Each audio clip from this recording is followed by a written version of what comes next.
on est tombé un peu sur vous, là, comme un explorateur dans une cité enfouie. Est-ce que, Carrément. Merci.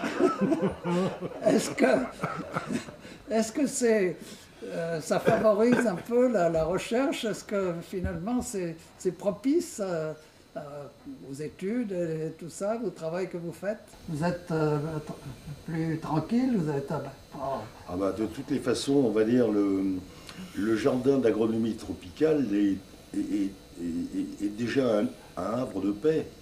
On est loin, on est dans Paris, le jardin dépend de la mairie du 12e, mais on est quand même dans un parc de 6 hectares et demi. On est vraiment dans un cadre privilégié ici. Et la Est-ce que, bibliothèque, bon, bah, la bibliothèque, c'est comme pas mal de bibliothèques, c'est toujours, les bibliothèques, c'est toujours des endroits un peu feutrés. Et puis bon, on a quand même, on gère quand même un fonds patrimonial qui est un peu particulier tout de même. Puisqu'en réalité, le fonds qui est géré ici par le CIRAD, à sa bibliothèque le historique, CIRAD, c'est-à-dire? le Centre de coopération internationale en recherche agronomique pour le développement, qui a résulté de la fusion de tous les instituts de recherche agronomique tropicaux français qui ont été créés à partir de, on va dire, à partir de 1940. Vous connaissez le nom d'origine du jardin d'agronomie tropicale de Paris, Monsieur Lechêne. C'est le jardin colonial. Jardin colonial qui a été créé en 1899, en février 1899, et qui dépendait du ministère des colonies directement. Donc en réalité, ce jardin colonial aurait pu dépendre, on va dire, d'une structure telle que le Muséum national d'histoire naturelle de Paris, qui était à l'époque, on va dire, l'organisme qui avait le plus de gens qui connaissaient bien les milieux intertropicaux, aussi bien des botanistes que des zoologistes. Et en toute logique, le jardin colonial et les missions qui lui étaient confiées auraient dû être confiées au muséum. Ça n'a pas été le cas parce que le tout jeune ministère des colonies, seulement créé depuis 5 ans, il a été créé en 1894. Il est donc devenu cette année-là un ministère à part entière, puisque durant toutes les décennies précédentes, soit il dépendait du ministère de la Marine, soit il dépendait du ministère du Commerce, avec des alternances, on va dire, plus ou moins longues entre ces deux ministères. Et donc, en 1894, on a un ministère des colonies, autonome, et qui va devenir d'ailleurs de plus en plus autonome, dans la mesure où tout ce qui concerne les affaires de mise en valeur du domaine colonial français, le ministère des colonies veut en assurer la responsabilité. Donc il lui faut de la recherche, il lui faut des agronomes qui dépendent de lui, et non pas des agronomes qui dépendraient d'une structure métropolitaine, notamment pour l'agriculture. Il y a 2 expositions qui ont été organisées ici. La première en 1905, qui a duré quelques semaines, qui a attiré peu de gens, mais ce n'était pas non plus le but de l'organisation de cette exposition. En 1905, la direction du jardin colonial, donc en la personne de M. Jean-Tadé Dibowski, monte une exposition d'agriculture coloniale. Alors qui permet aussi à Dibowski de montrer le travail qui a déjà été accompli en si peu d'années depuis 1899 et ce que l'on fait au jardin colonial de Nogent-sur-Marne. On l'appelle encore le jardin colonial de Nogent puisque cette partie du bois de Vincennes où il a été installé dépend de la commune de Nogent-sur-Marne. Et ça va disparaître en 1929 quand on va rassembler toutes ces parcelles pour reconstituer le bois de Vincennes tel qu'il était lorsqu'il a été offert à la ville de Paris par Napoléon III en 1860.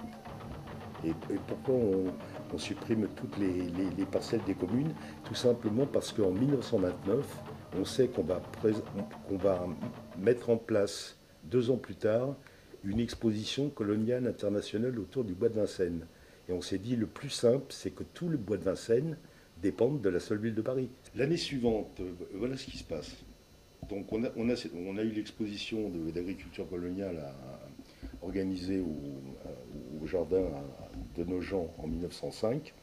L'année suivante, il y a une ville importante et depuis des siècles et des siècles des relations avec l'extérieur et notamment le Sud, qui est Marseille, qui prend la décision d'organiser pour la première fois une exposition coloniale nationale. Alors je dis pour la première fois parce qu'en réalité, des expositions coloniales, il y en a eu d'organisées même au XIXe siècle, hein, notamment dans la deuxième moitié et dans le dernier quart du XIXe siècle. Mais Marseille, exposition coloniale, cette exposition coloniale ne se fait pas dans le cadre d'une exposition plus large, qui serait une exposition avec un thème, etc. etc. C'est une exposition coloniale, il n'y aura que les colonies dont il sera question. Et l'exposition de Marseille de 1906 connaît un énorme succès. Énorme succès, et puis exposition qui est aussi qui est très, très boudée par les Parisiens, et notamment par le gouvernement, et notamment par le président de la République lui-même, qui va visiter l'exposition de Marseille une semaine avant sa fermeture. Entre-temps, on a essayé de faire concurrence à Marseille en montant de toutes pièces une exposition coloniale à Paris, au Grand Palais. Mais bon, on va dire l'exposition coloniale du Grand Palais n'a pas le retentissement, évidemment, de celle de Marseille. Et donc, pour se venger, en quelque sorte, on décide de monter une exposition coloniale l'année suivante en région parisienne. Et c'est le jardin colonial qui est choisi pour qu'elle y soit organisée. Alors là, il y a eu, bon, au niveau du nombre de visiteurs, on prétend qu'il y en a eu 2-3 millions en 6 mois. Bon, ça me paraît beaucoup, hein, parce qu'à l'époque, le jardin occupe 8 hectares de terrain. L'exposition dure effectivement du mois de mai au mois d'octobre.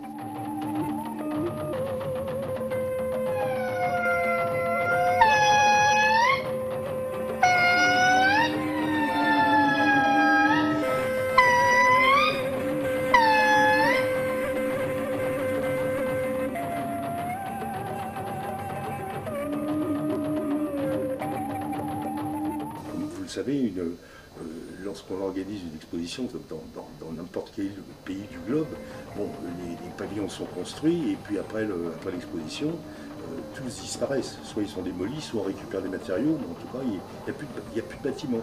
Sauf, on va dire, toujours un bâtiment ou quelque chose qui rappelle l'exposition. La Tour Eiffel, par exemple, pour l'exposition de 1889, par exemple. La maison des notables, qui après la guerre était devenue le temple du souvenir indo-chinois, donc c'était on va dire, un haut lieu de souvenir, hein, a brûlé en 1984, à la suite d'un incendie criminel d'ailleurs. Et le pavillon du Congo a brûlé 20 ans plus tard, en février 2004. Je suis toujours un peu décalé au niveau des dates. Je vis plus au 20e qu'au 21e. En 2004, donc, le pavillon du Congo est parti à son tour en fumée. Mais là, c'était simplement parce que le pavillon était squatté depuis des années et des années pendant une bonne partie de l'année. Et donc, en hiver, on peut imaginer que les squatteurs ont peut-être eu un peu froid et ils ont fait une bonne flambée pour se réchauffer dans un bâtiment entièrement en bois. Voilà comment est parti le pavillon du Congo. Et qu'est-ce qui reste alors? Alors, il reste le pavillon d'Indochine, un pavillon d'Indochine qui a été restauré par la ville de Paris, on va dire, en 2008-2009, je dirais, peut-être un petit peu avant. Il vous reste le pavillon de la Tunisie, et il reste l'ancienne école d'agriculture, qui est en bordure de l'avenue de la Belle-Gabrielle, et qu'on a appelé, on va dire, dans les années 60, oui, en gros, hein, qu'on a appelé pavillon du Maroc, mais qui n'a rien à voir avec le Maroc, ni avec l'exposition, bien évidemment. Un bâtiment qui a été construit en 1902.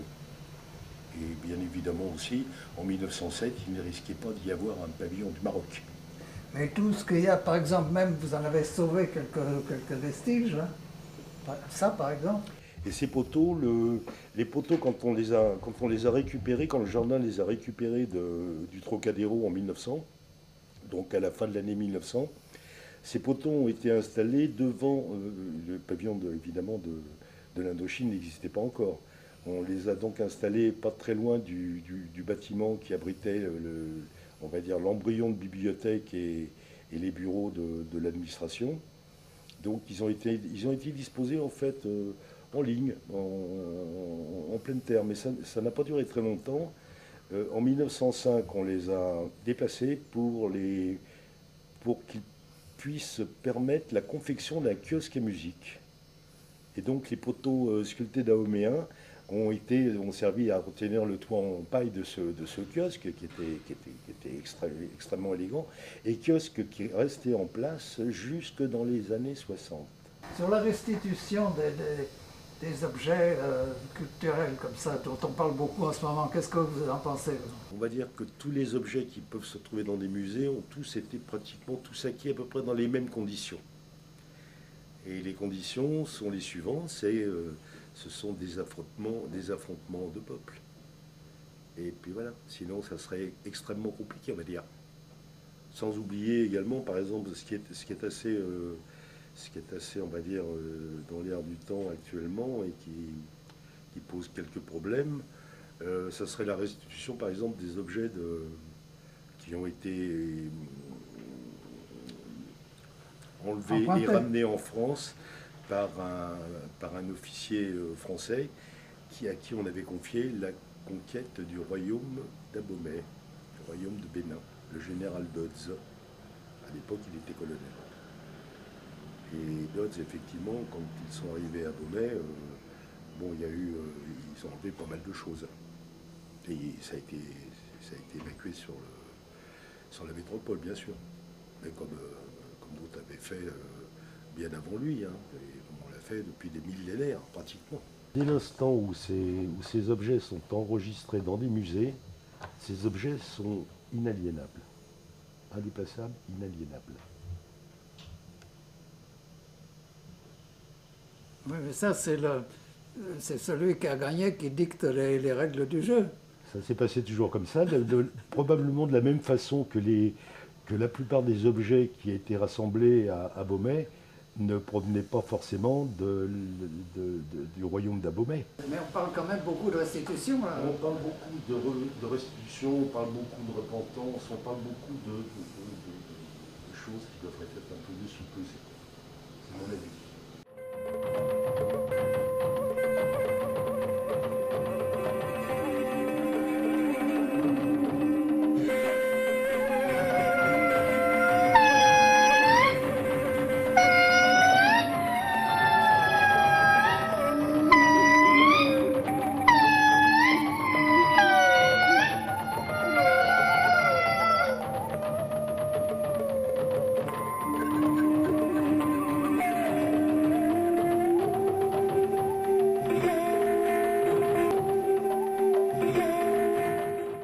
Ils sont tous là. Hein. Ils sont tous là.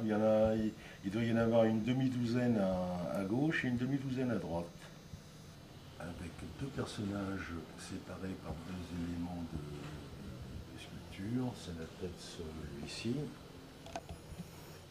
Vous êtes allé au pays de... Alors, l'IRAT, en fait, l'IRAT qui avait une station à Mopti, une station qui dépendait directement de l'IRAT, alors que la station de Kogoni, où j'étais à l'Office du Niger, dépendait de la recherche agronomique malienne. L'IRAT avait besoin de quelqu'un pour assurer l'intérim de l'un de ses agents qui était parti en congé. Et donc ils m'ont proposé de m'installer à Mopti pendant 2 mois. Mais en fait, au retour de l'agent, je suis resté à Mopti jusqu'à ma démobilisation. Et c'est à cette occasion-là que j'ai pu visiter le pays Dogon, puisque je vous dis, on avait donc un point d'essai dans la plaine des Dogons. Ah oui, j'en garde un très bon souvenir de la plaine des Dogons.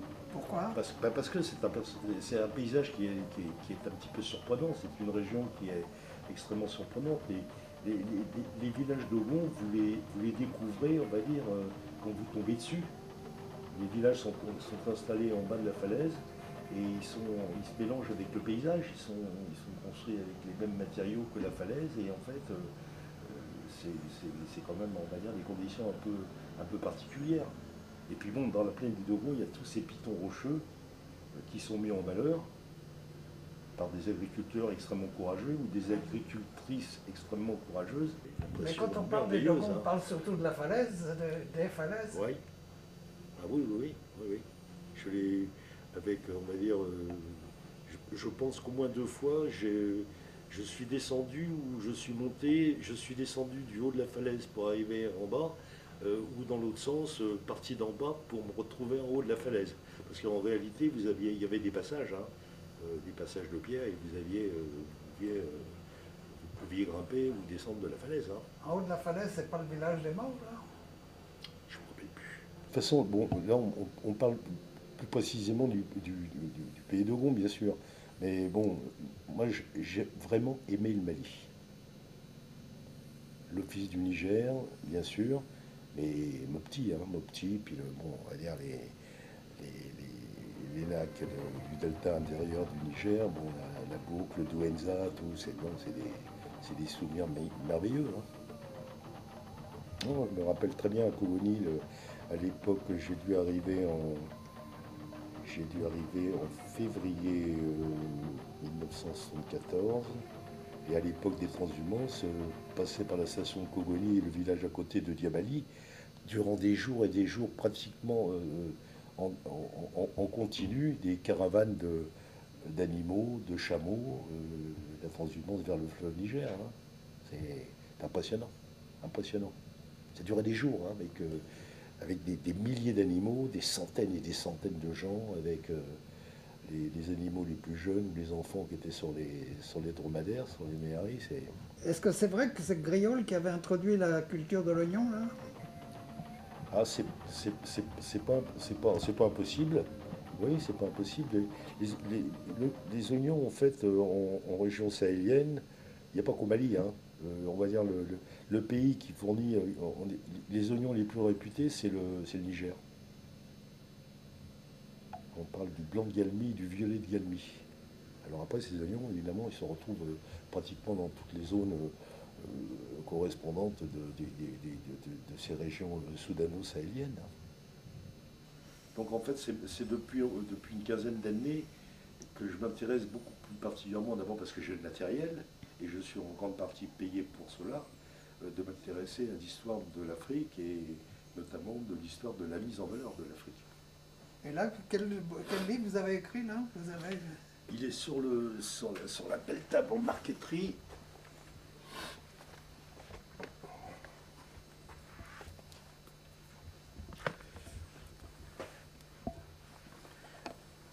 Du cacao à la vanille, une histoire des plantes coloniales. Alors, ce que j'ai appelé les plantes coloniales, ce sont des plantes dont la culture était vivement encouragée par l'administration coloniale, justement. Parce qu'elles devaient jouer un rôle économique pour la métropole. À partir de leur point d'ancrage côtier, les nations européennes qui ont des intérêts en Afrique vont pénétrer à l'intérieur, vont explorer et conquérir quand c'est besoin l'Hinterland. Et ensuite délimiter des territoires qui appartiennent soit à l'Allemagne, soit au Portugal, soit à la Grande-Bretagne, soit à la France, soit à l'Italie, etc., etc. Et pratiquement tout est plié en 15 ans après. En 1900, on va dire 1900, 1902, des zones blanches inconnues sur le continent africain, il n'y en a plus beaucoup. Il y en a vraiment très peu. Ça s'est passé très vite en une vingtaine d'années. Ça avait commencé pour la France, ça avait commencé avant 1880, dans la mesure où, à partir du Sénégal, pour l'Afrique de l'Ouest, la France était déjà bien implantée au Sénégal, à Saint-Louis, et avait déjà, on va dire, des connaissances assez approfondies sur le cours du fleuve Sénégal. Et on avait déjà pensé à rejoindre et à mettre en communication le fleuve Sénégal et le fleuve Niger. Donc il fallait simplement imaginer comment on allait pouvoir les rejoindre. Ben, ça sera le chemin de fer et ça sera une autre histoire. Des mois. Et tout ça, c'était et c'est lui qui s'est parti de Luango à l'embouchure du fleuve Zaïre pratiquement. Et ils sont arrivés effectivement jusque sur le Nil, en traversant des contrées qui ne devaient pas être très faciles. Ouais. Entre Marchand et ses hommes, ils étaient quelques dizaines, les Lord Kitchener, où là ils étaient quelques milliers, et eux ont eu la sagesse de ne pas se tirer dessus et d'attendre les ordres de leurs gouvernements respectifs. Ça, c'était Fachoda. C'était Fachoda. Et la France a cédé, évidemment. Les risques de conflit avec la Grande-Bretagne n'étaient pas nuls, hein, ça c'est sûr. De toute façon, ça aurait été perdu d'avance s'il y avait une telle disproportion. Ça aurait été, oui, mais bon, on n'avait pas déclaré la guerre à la Grande-Bretagne. Bon. Alors, ce qu'il faut savoir toujours pour la petite histoire, c'est que les Anglais ont proposé à Marchand et à ses hommes de les rapatrier en Égypte, avec eux. Et Marchand a décliné l'offre. Il a accepté simplement pour les blessés et les malades, mais lui et les biens portants ont décidé de rentrer à pied par l'Abyssinie, jusqu'à Djibouti, Ah oui. pour ne pas avoir besoin de l'aide des Anglais. Donc, quand on voit ça sur une carte, c'est assez magnifique. Ah oui. C'est assez magnifique. Ça, c'est un atlas qui a été fait par une revue qui s'appelle l'Illustration, en prévision de l'exposition coloniale internationale de 1931.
fait en 29. Hein.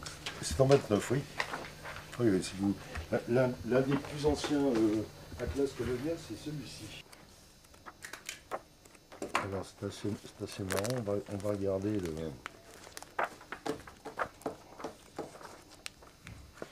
Bambou, Casamance, Sénégal. Alors, là en Afrique de l'Ouest. Hein. Alors vous voyez, au niveau Sénégal, tout le cours du fleuve Sénégal, on connaît très bien, même très loin. Hein.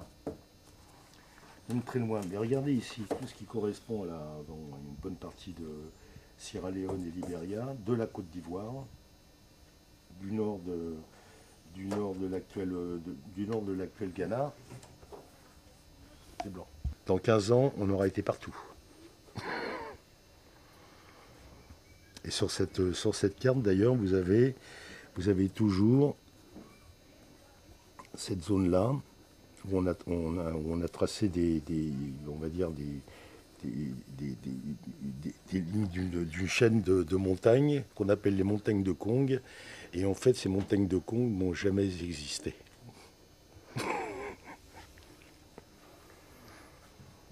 Et ça, on le saura, on va dire, on va le savoir dans les années 1890, quand un explorateur qui s'appelle Gustave Binger, qui était militaire, va partir du Sénégal, passer par la Guinée, ensuite foncer plein est, traverser toutes ces régions pour traverser le royaume de Kong, aller jusqu'à l'actuel Burkina Faso, redescendre et arriver, on va dire, à la Côte d'Ivoire, pratiquement à la frontière avec le Ghana.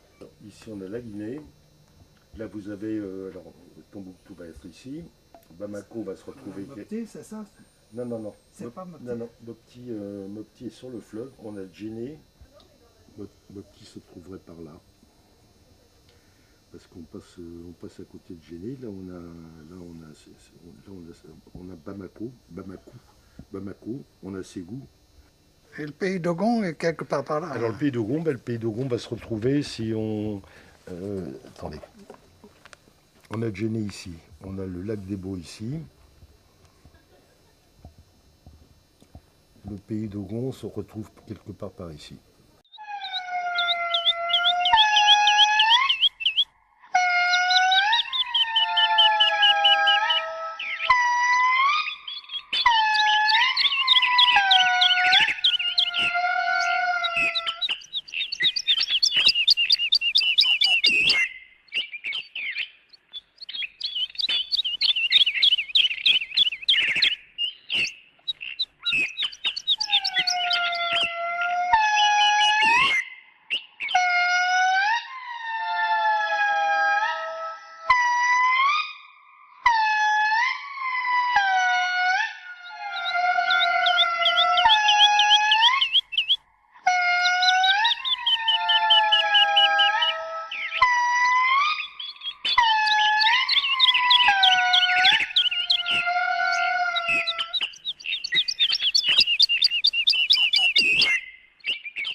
On est dans un lieu un petit peu insolite.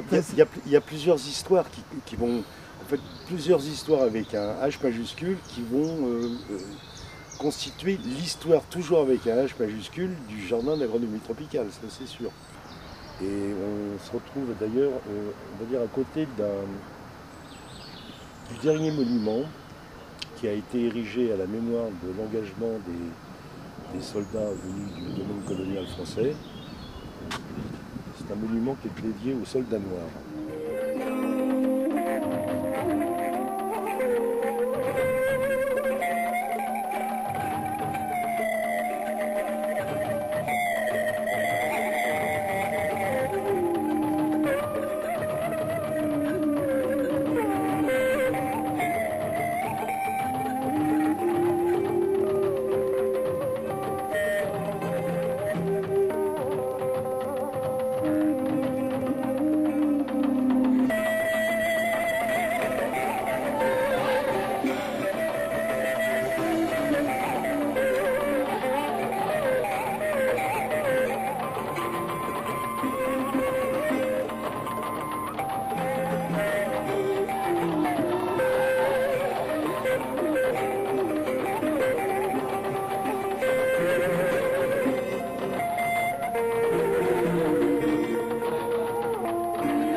Et ce monument a une particularité.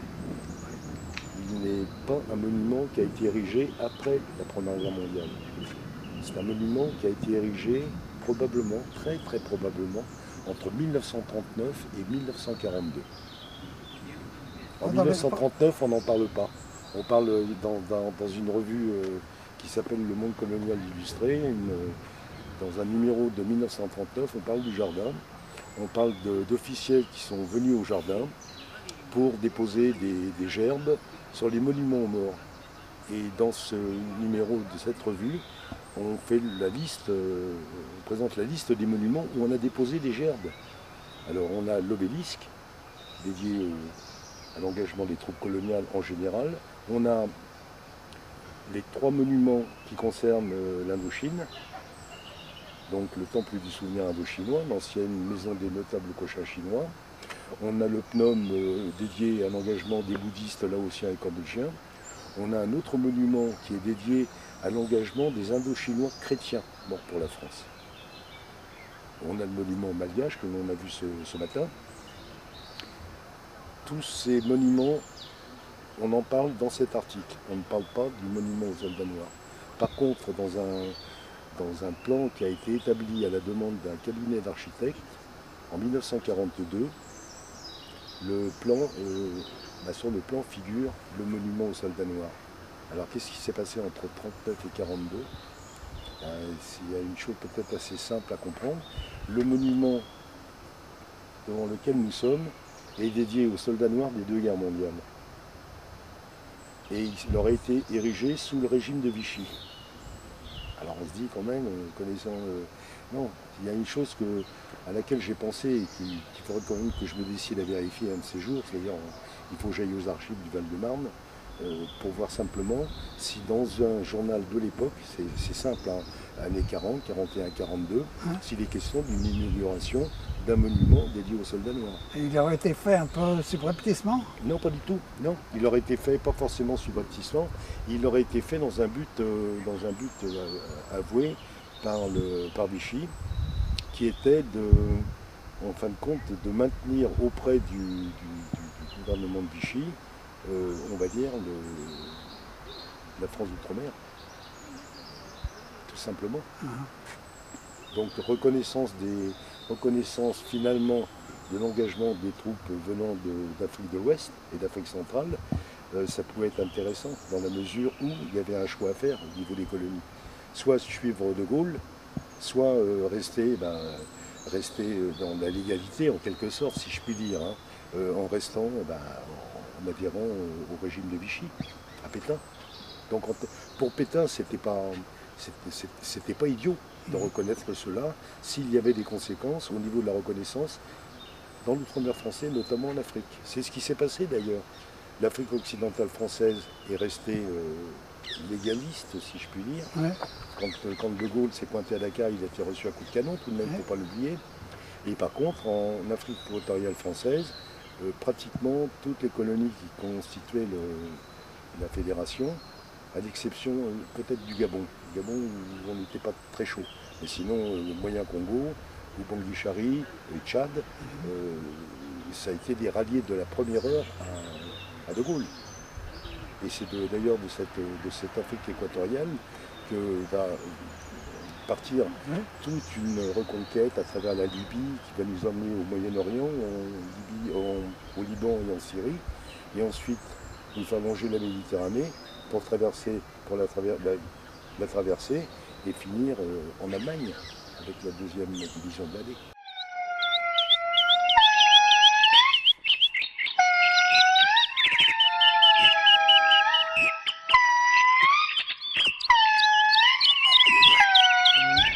Ce monument, alors donc c'est un monument qui est un monument aux morts, hein, un monument qui est dédié aux soldats de Madagascar qui sont morts pour la France pendant la guerre de 14. Alors il y a des personnes qui connaissent très bien tous les symboles des tombeaux de Madagascar. En tout cas, on peut parler de l'aigle qui est tout en haut. On peut parler de la manière dont sont assemblées les pierres aussi, qui évoque la manière dont sont édifiés les tombeaux dans une zone de Madagascar. Je ne connais pas assez le pays pour dire laquelle. Voilà, donc c'est à la fois un monument mort comme les autres, mais qui a une architecture qui fait pas mal de clins d'œil au pays dont sont originaires les personnes en souvenir de qui le monument a été édifié. Donc c'est très émouvant.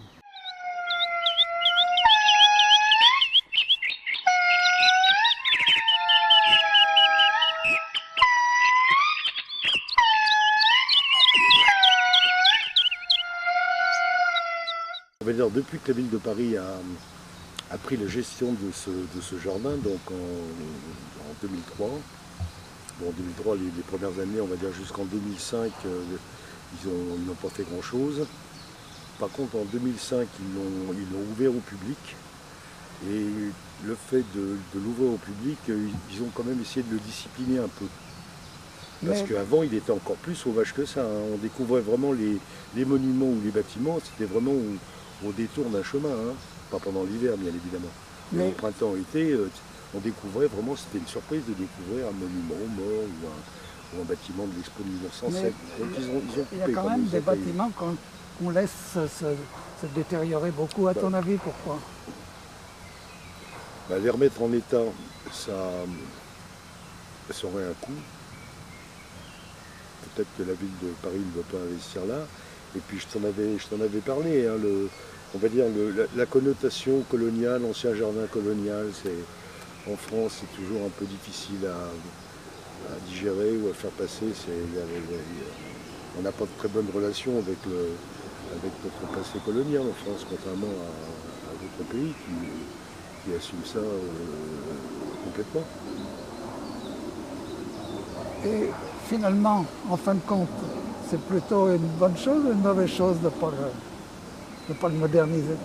Ben, moi, ce que je trouve un petit peu dommage, c'est que, ce que je trouve pas plus que dommage, très, très regrettable, c'est que pendant 4 ans, là, de 2014 à 2018, on avait prévu d'organiser en France des cérémonies commémoratives de la Première Guerre mondiale. Et à mon avis, on va dire compte tenu de la particularité de la vie au jardin durant la Première Guerre mondiale, il y avait quelque chose à faire. Il y avait quelque chose à faire parce que tu le sais, on va dire à partir de décembre 1914 jusqu'à l'armistice, le jardin va en quelque sorte se spécialiser dans la prise en charge des blessés des troupes coloniales. D'abord des troupes de l'armée d'Afrique, ça veut dire des tirailleurs algériens, tunisiens et marocains. Et à partir de 1916, ça va être ouvert plus largement à l'ensemble des troupes coloniales. Ça veut dire qu'on va voir arriver des tirailleurs sénégalais, des tirailleurs malgaches. On va voir arriver des soldats blessés du bataillon du Pacifique. Il y en a eu ici. Il y en a même 2 qui sont décédés ici. Il y a eu des soldats du bataillon des Somalis. Il y en a au moins 2 qui ont été pris en charge ici et 2 qui sont décédés ici. Ce qu'il faut savoir aussi, c'est que dès l'ouverture de cet hôpital militaire, la direction avait proposé à son ministère de tutelle, le ministère des colonies, de proposer à son tour à son collègue de la guerre de faire fonctionner ici un hôpital militaire. Alors il n'était pas, au départ de la proposition, il n'était pas précisé que ce serait pour les troupes coloniales, bien sûr. Donc l'hôpital en fait a ouvert ses portes au mois de septembre 1914 et on a aménagé un certain nombre de salles pour prendre en charge les blessés. Alors les premiers blessés qui sont arrivés sont des blessés de la bataille de la Marne, et puis c'était des soldats des régiments d'infanterie, des soldats métropolitains.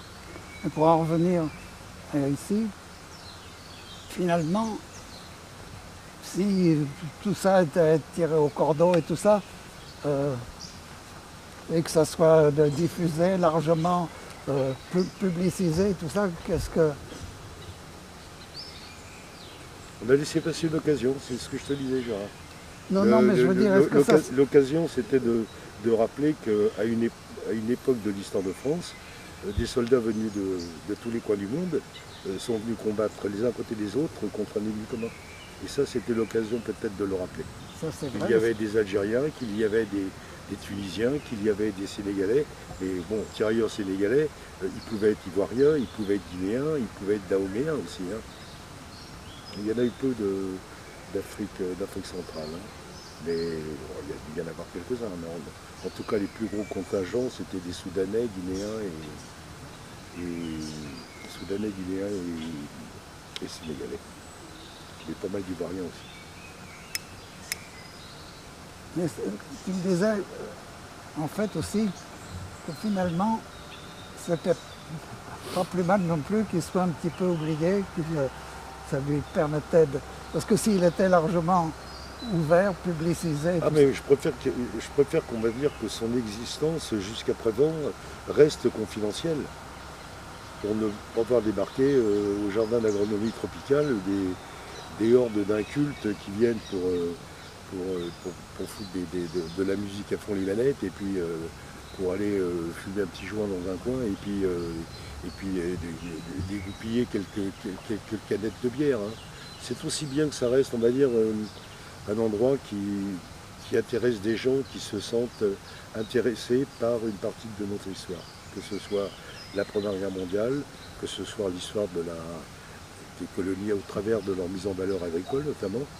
Bon, c'est aussi bien, c'est des gens qui connaissent un peu l'histoire et qui c'est pas simplement un but pour comme si le jardin, je voudrais surtout pas que ça devienne simplement qu'une partie grillagée du bois de Vincennes, ou pire encore, un square de plus pour la ville de Paris.